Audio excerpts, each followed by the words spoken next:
Dans cette vidéo, nous allons parler des nouvelles balises structurelles en HTML5. On aura le header qui va nous permettre de spécifier que nous sommes dans l'entête. Donc, en tête. Ensuite, on aura la balise nav. La balise nav qui va nous permettre de spécifier le menu de navigation. Et on aura la balise main pour le contenu principal de notre site.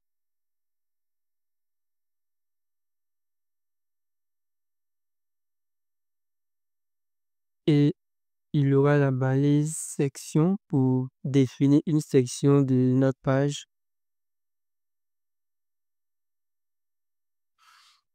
Et puis, on aura la balise article. OK, pour définir la section article du blog.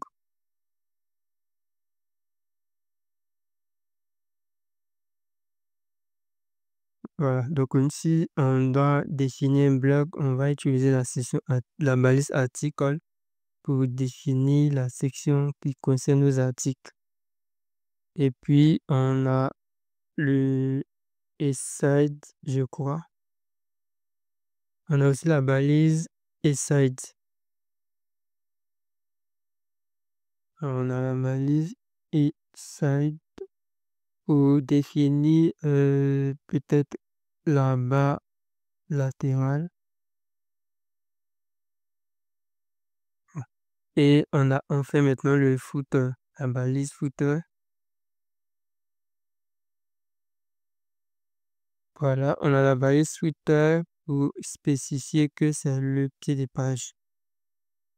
Voilà, donc techniquement, toutes ces balises-là ne feront rien pour le moment, c'est juste au niveau de la structuration de notre page ça nous permet de dire que ce bout de code-là sera l'entête, ce bout de code-là sera le menu de navigation, ce bout de code-là sera le contenu principal du site.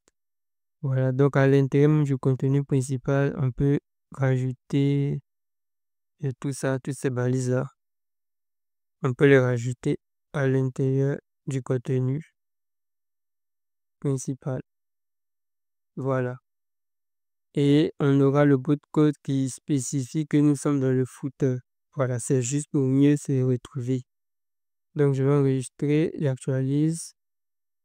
Voilà. Donc, on a en tête, on a menu de navigation, on a contenu principal, section de la page, on a la barre latérale, le pied des pages. Voilà. Donc, vous voyez que ce n'est que du texte qui est affiché. Par contre, les balises sont là. On a la balise en tête, balise nav, balise main pour le contenu et balise footer pour le pied des pages. Donc, c'est un peu comme ça que nous allons définir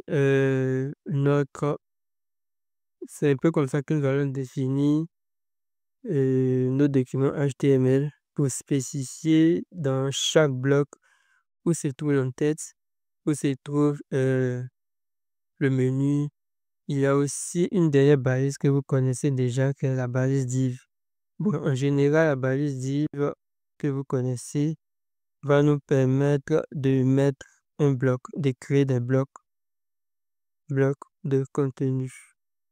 Donc, la balise div peut nous permettre de créer des blocs de contenu. On peut mettre une section dans un bloc. Voilà, on peut définir une ligne. On peut définir des colonnes en utilisant la balise div. Voilà. Donc, merci de cette petite vidéo sur les différentes balises HTML5 que nous avons. Dans la prochaine vidéo, nous allons voir comment intégrer des médias avec les audios, les vidéos et les iframes. Ça, c'est dans une prochaine vidéo.